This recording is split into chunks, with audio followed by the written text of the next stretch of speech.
They had bad bread. They had like that potato bread. They had all this awful shit around. And I said, oh, I'm going to make some fabulous food. And they said, no, Jay does that. And I said, no, I'm going to do that. So he came down and he said, what do you think, you can cook better than I said, honey, you wait and see. You're just going to die. And so at the end of the day, he gave me a kiss and he said, you're not kidding. I said, I know. I gotcha.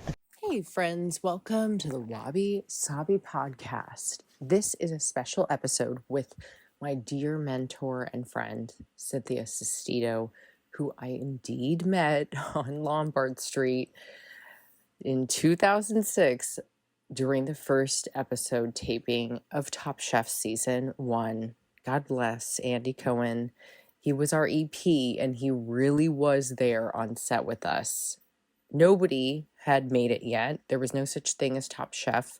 There was no winner. There was just 10, 12 crazy people living in a house together for the first season. I'd also like to preface on this show that Cynthia and I both operate under extreme integrity, and we have a lot of respect for every person that we mention on this podcast today. We also understand that we value people's privacy, and we are merely sharing the experience of those who work in the service industry. For Cynthia and I both, that's the food industry. She is a wonderful human being that I've always wondered, why doesn't this woman have her own show? Mostly because she's the most entertaining, funny, witty, charismatic person I've ever met in my life. I can't believe that we almost didn't meet because Top Chef Season 1's cast was completely full when she submitted her submission tape.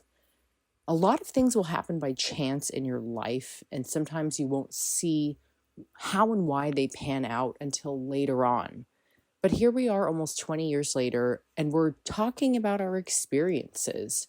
Yeah, the food industry, if you look at Anthony Bourdain's life and biographies, you'll find it was much crazier when she was in it and when I was in it compared to nowadays. So open your ears and your mind and your hearts to Cynthia's story and get to know Cynthia Sestito, my friend and my mentor, who is also the funniest person that I know. Welcome, Cynthia Sestito, to the Wabi Sabi Podcast. Here we go.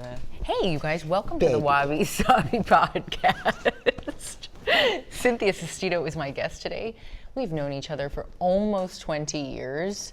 We met each other on the inaugural season of Top Chef, and she, believe it or not, was the kindest person to me, my favorite person from the show, still to this day, and she acted as a mentor to me after we met in, what year was it, 2006? I don't know. Do you really want to remember that? I don't. Honey, that's you. That's not me. Oh my God, it was crazy. Cynthia, welcome to the show. Thank you, honey pie. It's good to be here with you. Oh my God. I love you. I love you too. I do. It's been a long time. And we worked together for many years as well. We did. And it got a little crazy sometimes. Yes, you worked with Jay when I was with Jay-Z and all of that, and the Hamptons and in LA. That's right. You actually helped me a lot when I needed to get things. And I was, picking shit off 22 or 23 years old. Yes, you were, baby. I remember when we met, we lived in a crazy house together. It was in San Francisco. Yeah. On Lombard Street. I don't even remember that, yeah. And a bunch of crazy people lived in our house together. It was the first season of Top Chef, so there were only 12 chefs on the show.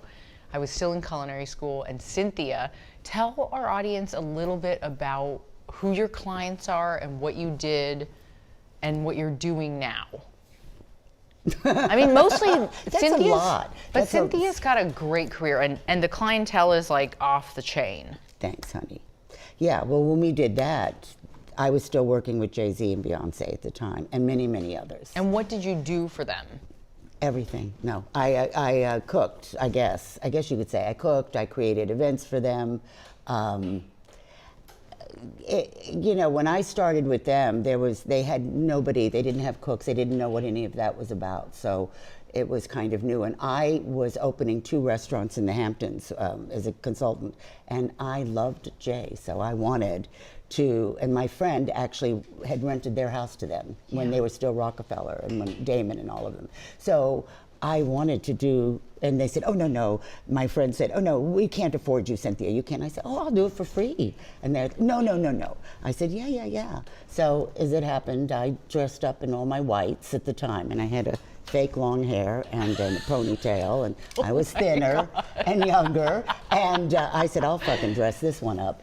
And so, can I say fuck? What year? Yeah, oh my God, with me? Okay. Let me, how about you answer that And I question? have What do no you idea think? What year. I don't What know, do you 99, think? I don't know, Oh, whatever. the year with the fake pony? Yeah, it was fabulous. I looked great. I was like what? I my dream a God. genie. Now I've just got like little no hair here, you know. But yeah, so it was great. It was a good look, and so I came, and the gal that was doing the gig or helping them, who didn't want me there, said I'm going to be there for breakfast. I said I'll join you. I said I'll come do it. So that's when they had bad bread. They had like that potato bread. They had all this awful shit around, and I said, oh, I'm going to make some fabulous food. Yeah. And they said, no, Jay does that. And I said, no, I'm going to do that. So he came down and he said, what do you think, you can cook better than I? I said, honey, you wait and see. You're just going to die. And so at the end of the day, he gave me a kiss and he said, you're not kidding. I said, I know. I gotcha. How long did you end up working for Jay-Z? And then I believe he started dating Beyonce at the time when you were working with them. Yeah, later on, because Okay. there was still Aaliyah in the picture. There were a lot of gals, a lot of people in the picture. I don't want to say like he was doing all of that, but Damon was more in that. But anyway, a couple years later. So I mean, I was like on and off, or mainly on for like 10 or 11 years. Wow. It's a long time to have gone from the beginning. Yeah. And I brought all my silver from my house and my linens and everything, because I wanted them to learn about what it's like to have beautiful things and to eat well, and mussels. And he said, I'll never eat mussels. And I said, oh, you wait, honey, you're gonna eat mussels.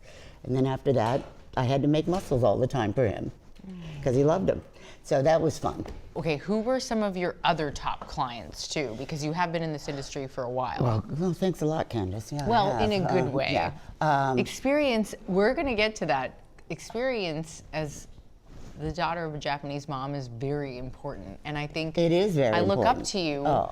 They hand out cooking shows like they hand out candy I don't think nowadays. you can look up. I think now you have to look down, because I'm so lost my height. Anyway, well, before it used to just be very wealthy people, you know, out in the Hamptons and in New York City. And I used to do a lot of politicians. Okay. And I'm just not going to name them. I'll leave that at that.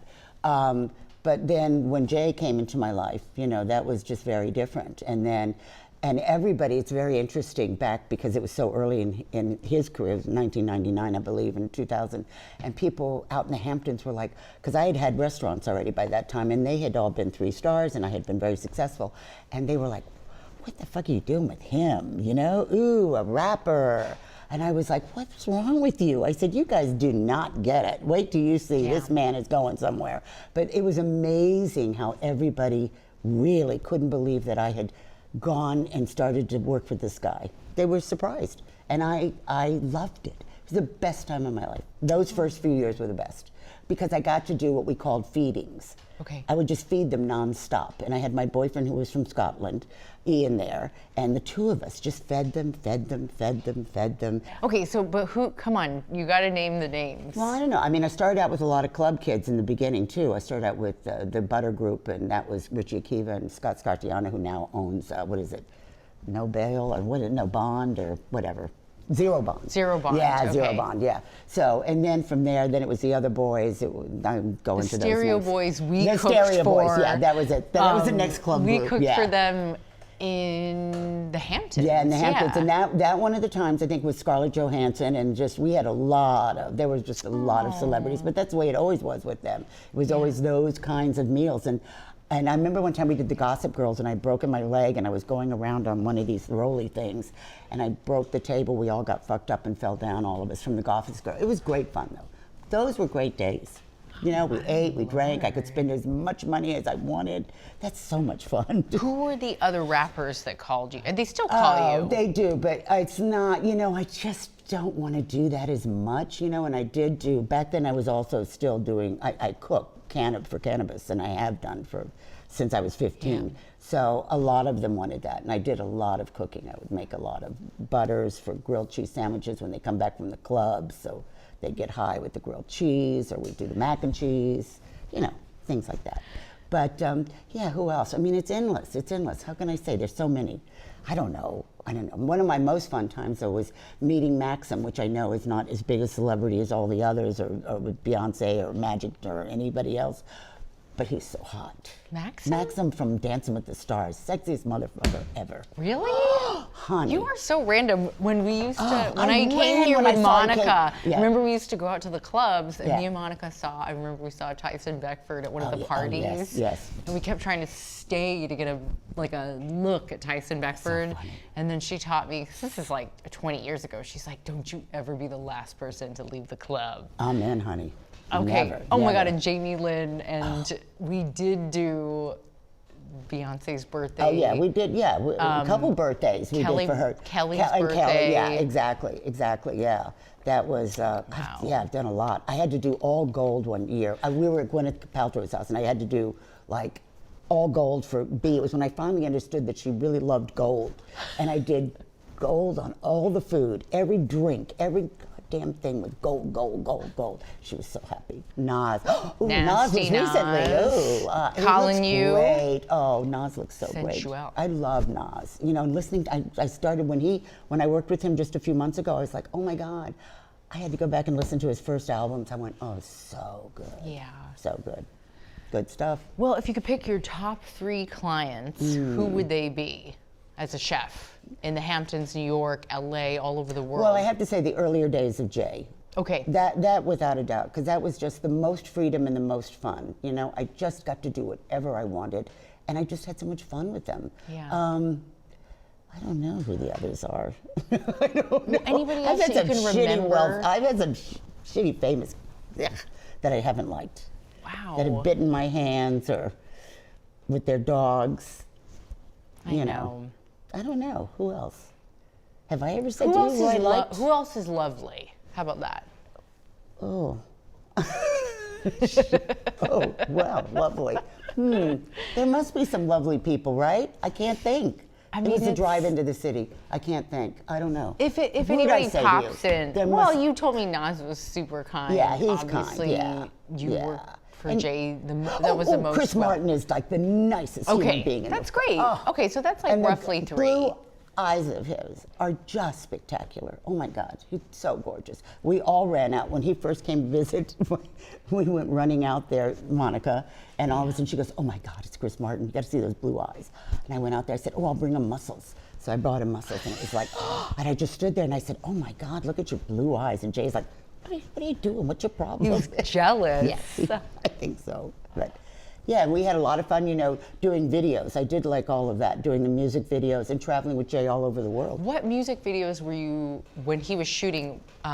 Which ones were hot? The first one that we did, when we shot in Mexico. Yeah. Bonnie and Clyde, that was it.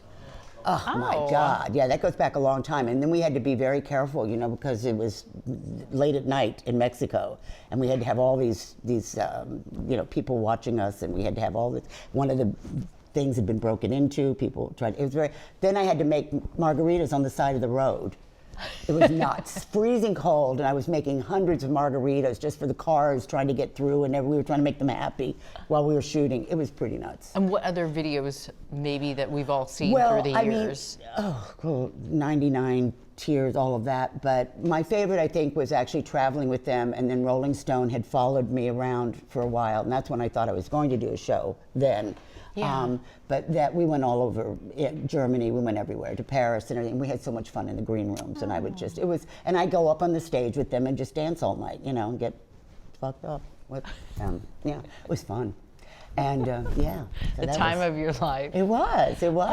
Okay, It was so great. we gotta switch gears Yeah, to switch gears. the lovely show that we now know as Top Chef. It's almost been 20 years since we met. Yeah.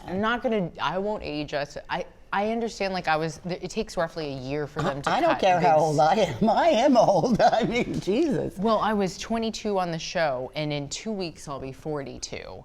And that Candice. is crazy. We've known each other 20 years. Yeah, it's going to be 20 years I'm so this old. year. Good Lord, girl. I was old then. But nobody was old like that on those shows. And nobody was young. Mm-hmm. It was so crazy Yeah, because true. I actually think you're looking at the two people that fell in love that had a huge age gap, Mm-hmm. and we also were like an odd couple. They also did a lot of like weird editing too. So if you watch Top Chef season 1, you'll see, and please don't, by the way, but you'll see Stephen. Well, actually, yeah. 'cause, Stephen I mean, yelled they were at calling me. crazy. So. Then they edit me crying after the fight with Stephen, but I was really crying because this woman had to leave the show very abruptly, and I didn't want Cynthia to leave because there was a gravitational, I just loved her. I think I was the youngest person and ever I was on the the show. oldest, yeah. And I was the oldest. And yet we totally fell in love in a very spiritual and like emotional way. Well, you were a funny gal. You had were great sense of- fucking hilarious. Well, we were both very funny. The rest of them were like, I always say there's only a few people that make me like pee my pants laugh, and Cynthia is one of them.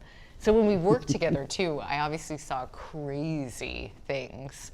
She would get me to hire all my friends to do the odd jobs. The bartender, Rennie. Oh, yeah. An old friend did like the design and decor. On the water in Malibu, in the hills in Malibu, Yeah. in the Hollywood Hills at that crazy ass house. Oh, God. Where there was like a weave in the pool. Remember that? And then they had like a cheapo Facebook, and it was called like the Plaza House in Sunset Hills. Oh, God, and he would like keep messaging us on like Facebook for years after that event. Yeah. And then we did the Hamptons. We did the Stereo Boys in the Hamptons. Yeah, exactly. And yeah. if it wasn't for Cynthia, I was a line cook at a downtown LA restaurant called Roy's, which is Japanese Hawaiian fusion, at like 23, 24. And she said, while she was in New York and I was still in LA, what the fuck are you doing at the line cook job? Get out here. And so if it wasn't for Cynthia, I don't know if I'd have the balls to have moved to New York in 2010. Oh, that's very kind. It is Thanks. very true. Well, I believed it, you know. I mean, we talked a lot about your jobs, and when you were doing H, whatever it is, you know. H, what was it? H? No, H. No. The Izzo? No, H to the Izzo, no, baby. The whatever that show Fit is. modeling? No, we know you did that. No, the selling of the Boys. things. Oh, I was like making aprons and Andy Cohen, believe it or not, actually discovered all of us on the show, like by hand. You know, we met Andy 20 years ago when he was casting for season 1. Do you know I did his first show? Because when we were doing, he was doing the reunions, right? Yeah. After Top Chef. And so he had Miguel and I think Crazy Man Miguel. Ken. Yeah, Miguel. Andy said to me, he goes, I'm gonna have a reunion show and I'm gonna interview you guys. Yeah. Oh, yeah. So, and when I got there, he had this Christmas tree that was silver, which he kept for the rest forever and ever. He still uses it. And so I sat there and he interviewed us and we did all this bullshit. So years later I said to him, you know, I was your first. And he said, what are you talking about? I said, I told you at the time that this is what you really want. You want to be fucking Johnny Carson, but be outrageous. And he said, yeah, you said that, didn't you? Sylvia Brown. Yeah. We used to call Cynthia Sylvia Brown because we thought she had that psychic vibe. I do have it. I in am her. psychic. Yeah, and it is true. Andy was Yeah. awesome. The reason why I brought that up is he would tell people, Candice makes aprons, she does like cooking shit, she's really, everybody used to have this rumor. It's offensive too though, but they're like, oh, you wouldn't believe it, but Candice Kumai's food is really good. Yeah, like that I was like the know. word on the Yeah, street yeah. during season 1. Yeah. And I was like, oh, whatever. Like I'll take it. Because I was in culinary school, you know? Like I don't know why they cast me on the show. Well, because, what do you mean, why did they cast you? Well, you were beautiful, you were young, that you were is very funny. kind. No, but not only that, but you did have some cred behind you, even doing little the line. bit. Yeah, But, I mean, look at the others. They had a housewife on there that. Yeah, it was great. Well, I like Lisa a lot. Yeah, I but thought I'm she was just cool. saying, you know, and then they had a healthy hippie gal, Andrea, who's Oh, lovely. Andrea was amazing. Yeah, she Amazing was lovely, person, but yeah. There was hippie food. Okay, so back to the first season of Top Chef. Yeah. So where were you in your career with Jay-Z and Beyonce as their personal chef when you got the call for Top Chef, and how did that work out? Well, it was, my father was dying. And so I was in the middle of dealing with Jay. I think I was opening 40/40 for him in the city. I cannot remember. It's all craziness to me. And then but what ended up happening was, so I'd go between my father and in the hospital and all this bullshit, and then with Jay, and I couldn't breathe anymore. And then it was so weird because I saw the ad. I said, ooh, I think I want to apply to that. And I never wanted to do that, so I did. And actually they had hired everybody when I got my stuff in.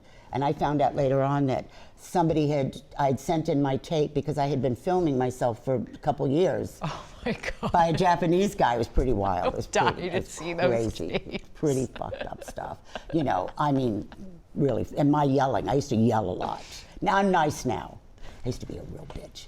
Fuck you, goddammit, They say my hair would the thing would fly off my head, the little thingy, scrungy, because I would be so angry.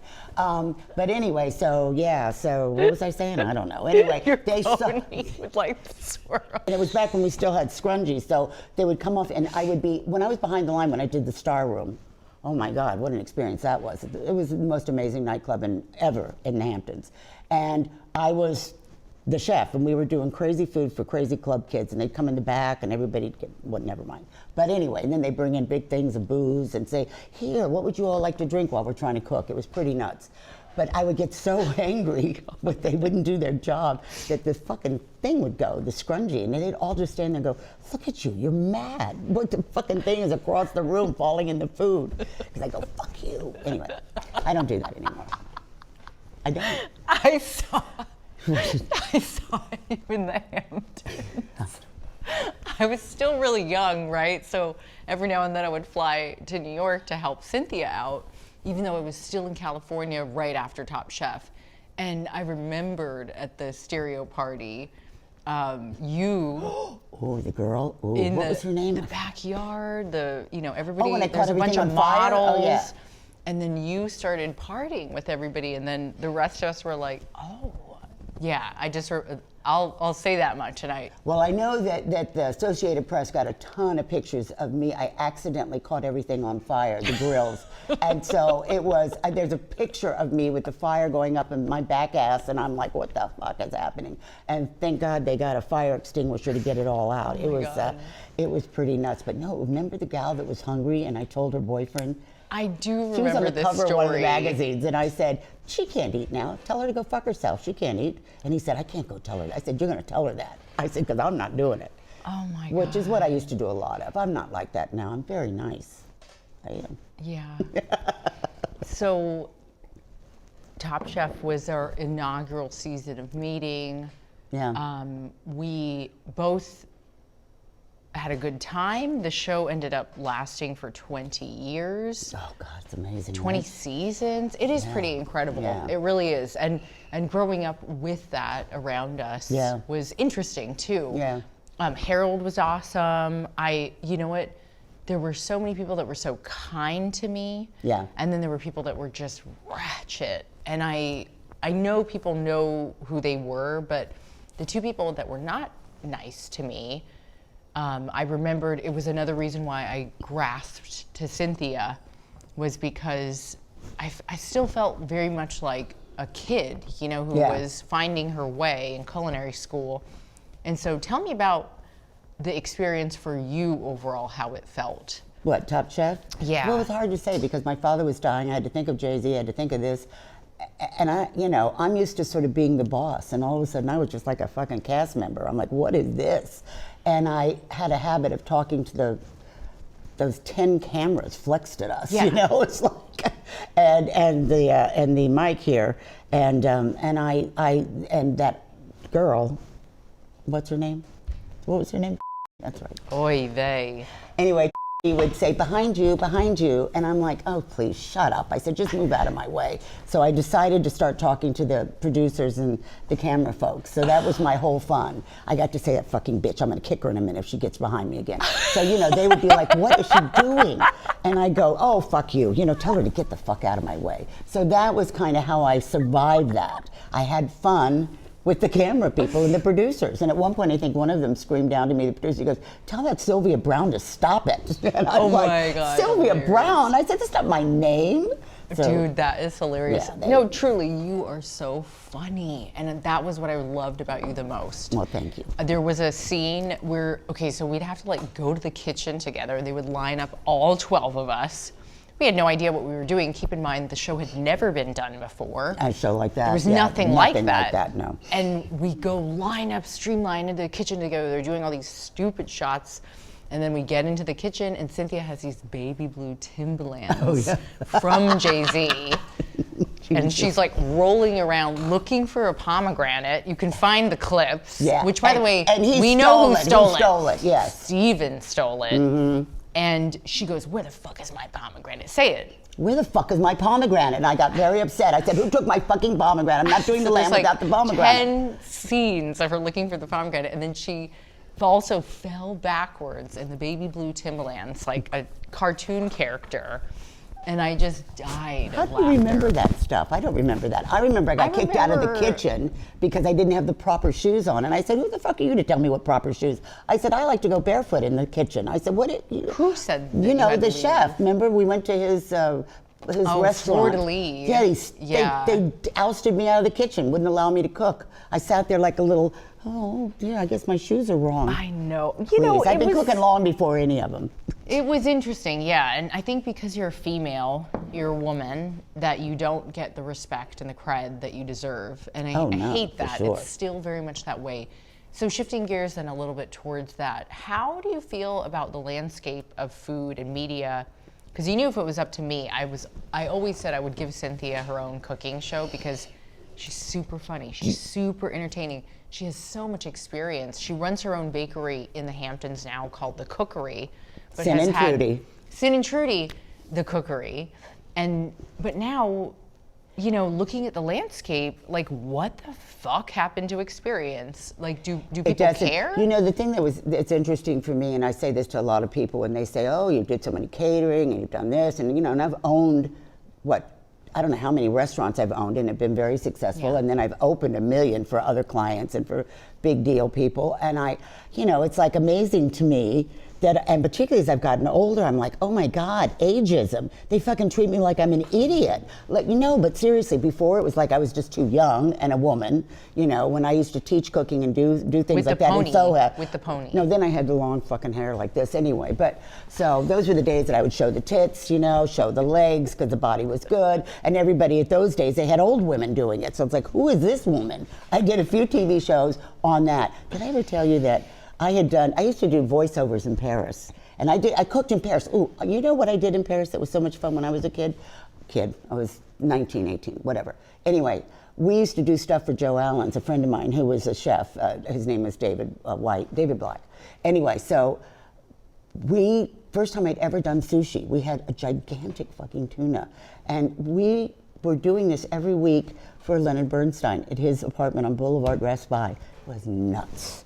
I'm like, what are we doing, David? I don't even fucking know what sushi is. And we were like, he goes, I know we're supposed to cut.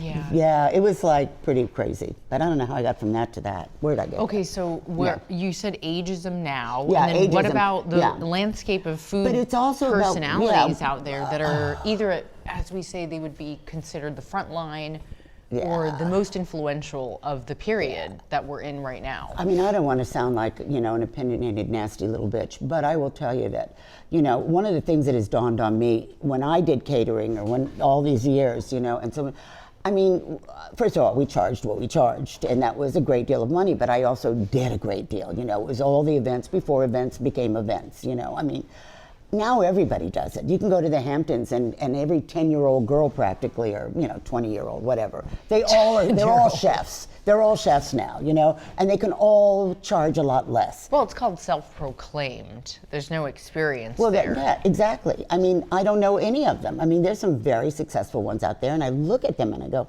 how is this possible, There's so many avenues to become well-known these days. Yeah, exactly. Like there's Snapchat, Instagram, TikTok, Right. Facebook, Twitter. But you're good Am at. I missing any? You're good at it. I don't enjoy it at all. I don't It's know, not what I yeah. want to do. I want to actually have a real viable, production company that creates media production with high quality cooking shows and podcasts and like they used to do in the BBC. Great books. Yeah, the BBC used to have the most wonderful cooking shows. And beautifully shot, is only they do in England. And here it's sort of a little technicolor, it's a little crass looking. It's just, I think. I mean, I remember some of those really great cooking shows. Who were some of the greats that you enjoyed watching? Oh, I loved watching the two fat ladies. Okay. And in fact, that's when William Morris said to me, "Oh, you need to have it." That was originally what they thought, except we weren't the two fat ladies at the time, but they wanted. That was when it was about you and me doing a show together, right? Yeah. And so I said, "Ooh, the two fat ladies. That was the best show ever," because they would go out into the woods, and they would create stuff, which I loved, and it was so beautifully shot. But I loved Lydia. I remember when I was taking meetings with all the networks with the thing that I'd done with Tony Sacco. Yeah. And they asked me who was my favorite at the time chef on TV that was regular. So I said Lydia, because Lydia has great experience. She means Lydia Bastianich. Yeah. She works with the group that created Italy, but is a bona fide, delicious Italian I mean, we chef. used to go to her restaurant all the time. My very good friends were very good friends with her, so we would eat there a lot, and I loved her. This to me was a legitimate woman, a person.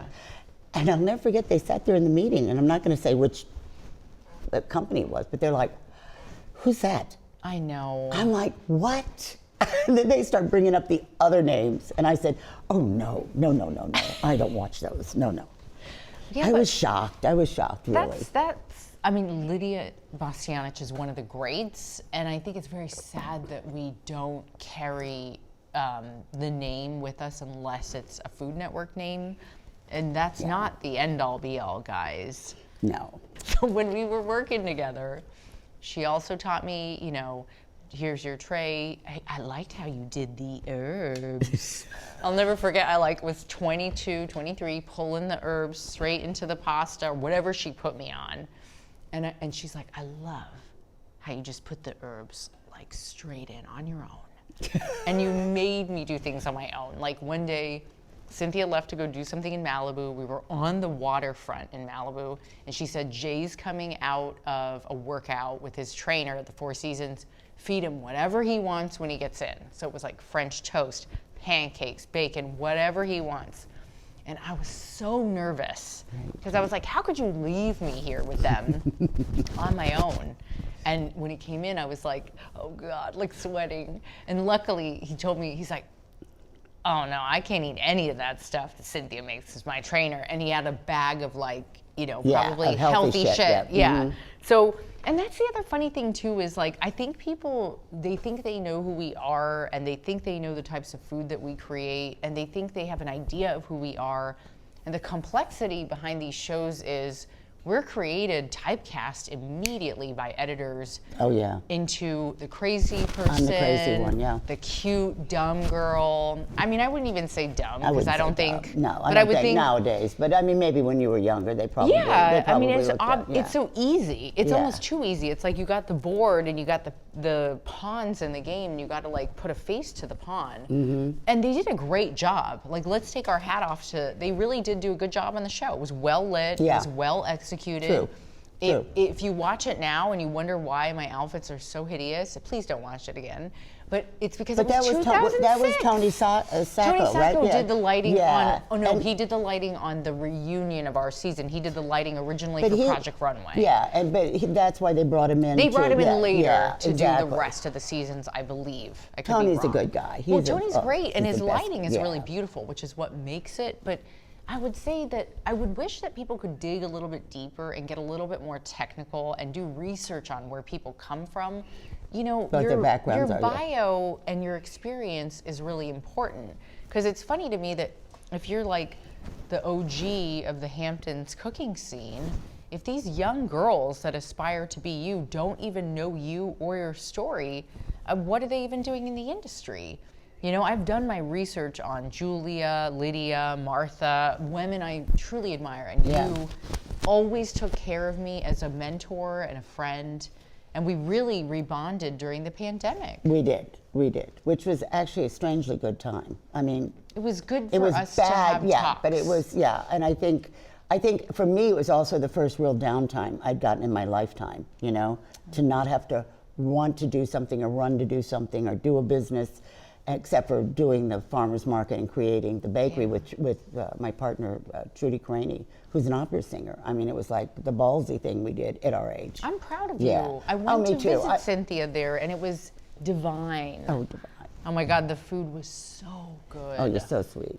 Well, your food was always good, and that was another thing that Cynthia pointed out too on Top Chef was, did you taste this person's food? Yeah, it's amazing when You people can't don't taste it. It's you amazing. can't taste it when you're watching. You can make anything look good. Yeah. And I mean, for me, I'm out on that one because I was so young that there's Yeah. nothing that I made on that show that was a signature.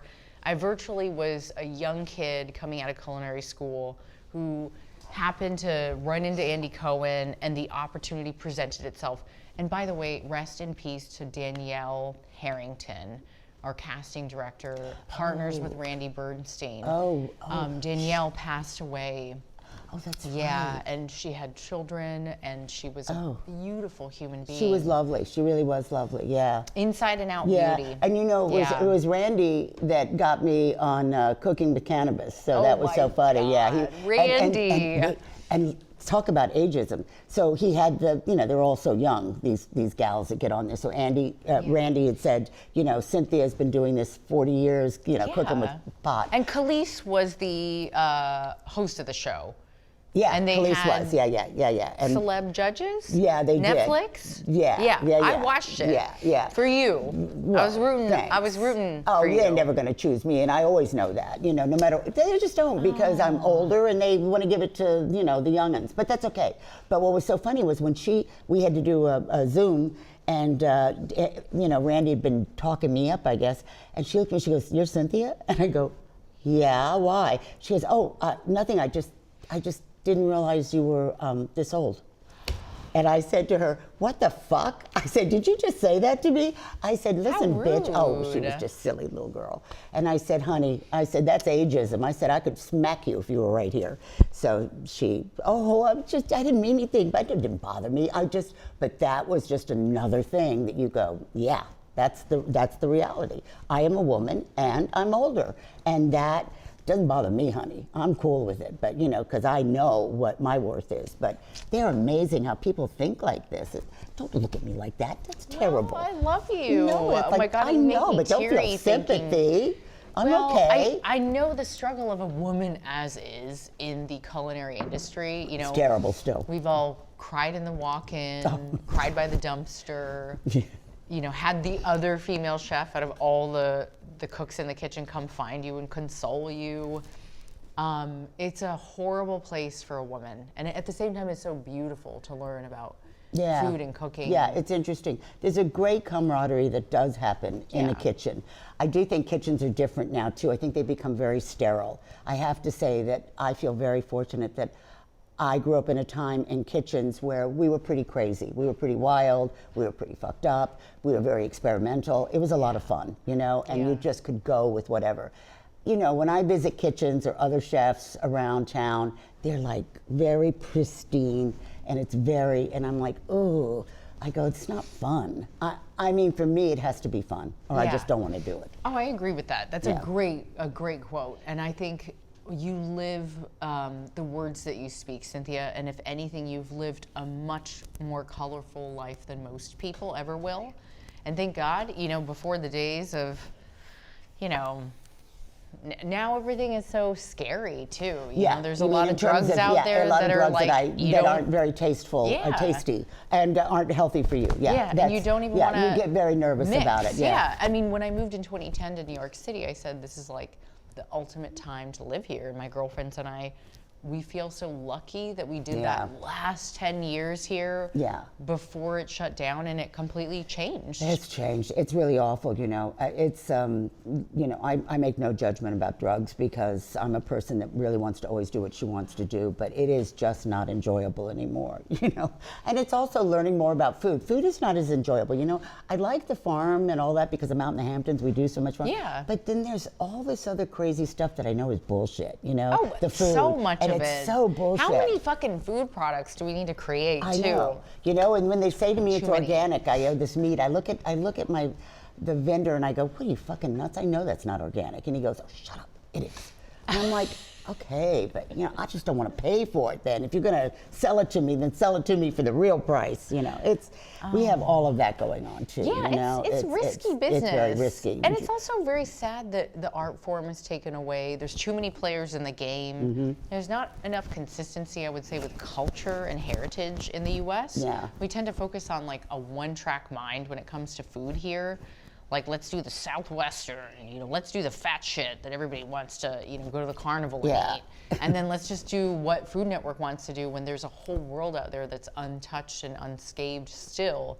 That I'm trying to get more Japanese food, or even, you know, we're here in Greenpoint where Polish food just hails. And I've actually heard people say, like, I've never gone to eat Polish food, and they live in this neighborhood for 10 years. It's like, so weird, that's terrible. Right. Yeah, that is terrible. You should celebrate the culture that surrounds you, where Yeah. you're from, your roots, your heritage, where you live. And also the interest about, you know, when I used to teach cooking, God, back in Soho days, back in the 70s, 80s, whatever the hell it was, you know, one of the things that fascinated me is that we would do, just like when you're talking about Polish food, pierogi, but you also talk about Japanese dumplings. I mean, every culture has a dumpling or has something, and they all, and you just go through it, you know. Gyoza, it's pierogi, gnocchi, like lumpia, they're all really the same thing, but a different just with their own variation. twist on it through centuries of food.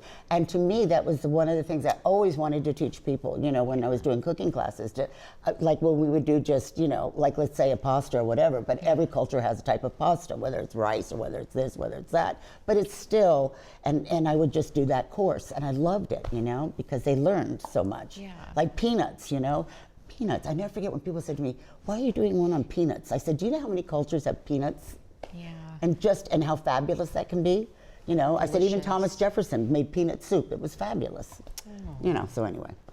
Well, tell us a little bit now, if you, winding down, if you have any advice, because you always gave me really good life advice, but the difference between Cynthia and an influencer is Cynthia lived it. She already did the shit, and she's talking advice from experience, which is what I've learned from you to do myself. So Well, you what have a lot to be advice? proud of. Thank because you. you have done Thank everything you. on your own. You really have. I mean, I've listened to you through the years, and you're so prolific with your fucking cookbooks. God bless you, girl. I mean, that's a big deal. No, that really is. It's huge. It means a lot to me. It's Thank really you. huge, and I did not expect from you. You know, it's like, wow. I do want you to still appreciate more and more where you are and what you've done. And I think what you're doing right now, I've told you this as Sylvia Brown, it is fucking 2 years, mark my words, everyone. This bitch is gonna be so on top of it. You know who's gonna come calling to you and say, "Oh, please come and be on this show. You want your own show?" And I hope you say, "I'm sorry, I'm busy." I cannot. Bless you. But I'm really serious. I know I'm right about that. This I know I'm right about. Thanks, I don't Cynthia. question it. You're amazing. Well, if it wasn't for these amazing individuals that help me every day, And when we they shoot, all are lovely. They're great. They're amazing. Even the men that look alike. It's amazing. They're amazing. And also, like, what kind of advice, wrapping this up with your last piece, give a female listener here or a marginalized voice here, give them your best advice, especially when they're bogged down and they don't want to keep going. Oh, well, I don't know, because that's every fucking day of my life. I have to get up and move. You just have to do that. But I mean, it's like, who gives a fuck? I mean, if you fail, who cares? Failing, I actually enjoy failing now. I actually do, because it's like, wow, look at me, I'm at the fucking bottom. You know, listen, I don't tell many people this, but a few years back, some things happened to me, and I lost everything. I lost everything. I mean, I'm not going to go into it, but people who know me very closely know that all of a sudden I was homeless. I had nothing. I'm sorry, Sin. Don't be sorry, because it was the best thing that ever happened to me. My whole life has been so anything I wanted, I could do. And I never even thought about it, you know? It's just like, oh, I can do this, I can do that. I don't know if it's ego or what the fuck it was. But when this happened to me, I lost everything. I had a car, that was it. And for me, it was like the best thing that happened. I took a seat back. I started to take care of myself physically and emotionally. And I said, it's every minute by every day that you have to survive. And I just kept with myself. And I held myself and I said, every minute, Cynthia, you're going to get through this. And even if you don't get through it, what the fuck? You could just die. Who cares? It's not the end of the world. You're dead. I mean, I know that sounds, when I say to somebody, they go, why would you say that? And I said, because it's true. I know what it's you mean. just, you know, you die. Okay, it's over. I did a lot. It's over. So once you know that that's it, you can function, you can come out of it, but you also come out so much wiser about people who use you and people who take advantage of you and how needy you are for all that love and accolades and all that bullshit. And it's like, now go fuck yourself. I'm fine, you know? Yeah. And if you don't like me, I'm fine. You don't like the food, so what? I'll go be broke again. I know if the bakery doesn't work, I say to my partner, you know, if we can't get this number up, it's okay, it's over. She looks at me like, what? I go, yeah, it's over. That's the way you have to look at it. It's just, so it's never over though, you know?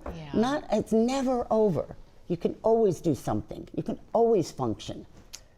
You know what I mean? Well, do you know what I mean? I don't do. know. Does anybody know what I mean? Yes. What the fuck I'm saying? Yeah. Oh, yeah. Yeah. And I mean it though, you know? I thank you for sharing that too. I'm sure it was not an easy time or place or no, not you got that out of easy. me, bitch. How did you get that out of me? Sorry. I have to play like everything's fabulous.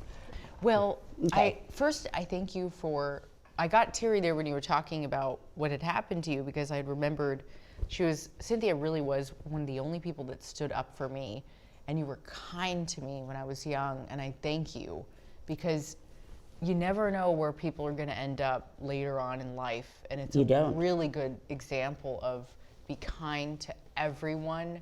And if you see somebody struggling, whether they're young or old or a female, marginalized, like treat people how you want to be treated. Unless they're shitty to you, and then I think you need to call people out. So I don't think you have to be kind to everybody. Yeah, that's true. I think you have to pick and choose, because I think if somebody's an asshole, it doesn't mean that you can't be kind to them by telling them, you know, you're an asshole. You really have to change that behavior. It's not working. And I think that's helpful to them too. I think that's a kindness in itself.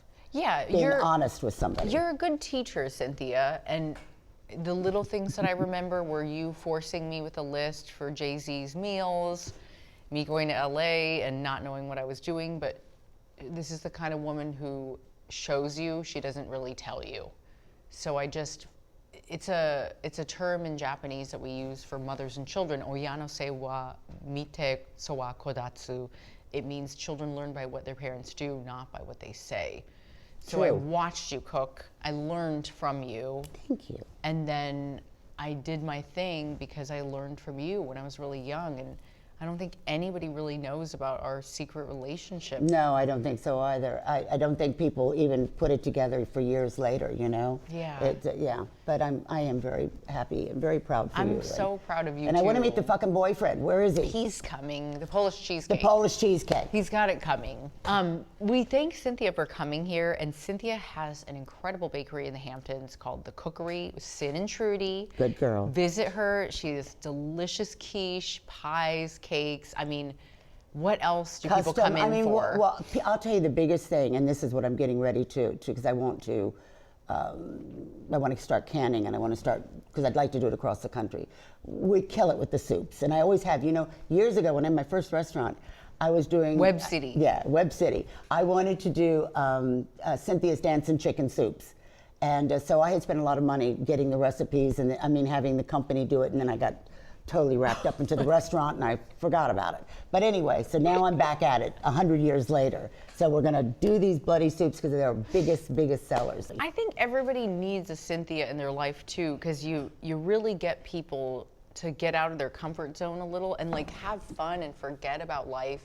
And like you said, it's never over. Like there's always something new. Yeah, there is. There's always something. I mean, there's a million things that we haven't done in life and that we can still do. Yeah, I'm excited for the soups. I'm excited for the cookery to take off. It already has. I went to visit her in the Hamptons. Look up Cynthia. Where can people find you online if they're looking you up? The Cookery Sin and Trudy. I mean, but mine on Instagram. Too. Yeah, and well, that's Sinful Food. That's my Instagram. Sinful Food with an underscore. And then there's the Cookery Sin and Trudy on Instagram and Facebook. And I mean, I also have Sinfully Canna, and I also have Sinful Food. I don't know. Yeah. I'm having flashbacks right now of her old email, her old phone number, calling her all the time. Yeah, we had a lot of good times. We did. Thank you for coming on, Thank Cynthia. you, We Candice. really love I you. love you, I baby. love you too. Oh. I'm so proud of you too. Yes. Oh my God. Yes. Thank you. All right, you guys. Mixed success. Goodbye. Get out of here. Thank you for joining us on the Wabi Sabi Pod. Oh, yes. Sin. Oh, sorry. Okay. Thank you Tonight, Andy Cohen, No. your boyfriend. Your boyfriend. Hey friends, konnichiwa. Welcome to my YouTube channel. Check out all of my delicious recipes I wrote on my own. Beauty tips, culture, and wellness right here. Thanks for joining me, and hit the subscribe button now. Comment, like, and share with your friends. はい、どうもありがとうございます。じゃあね。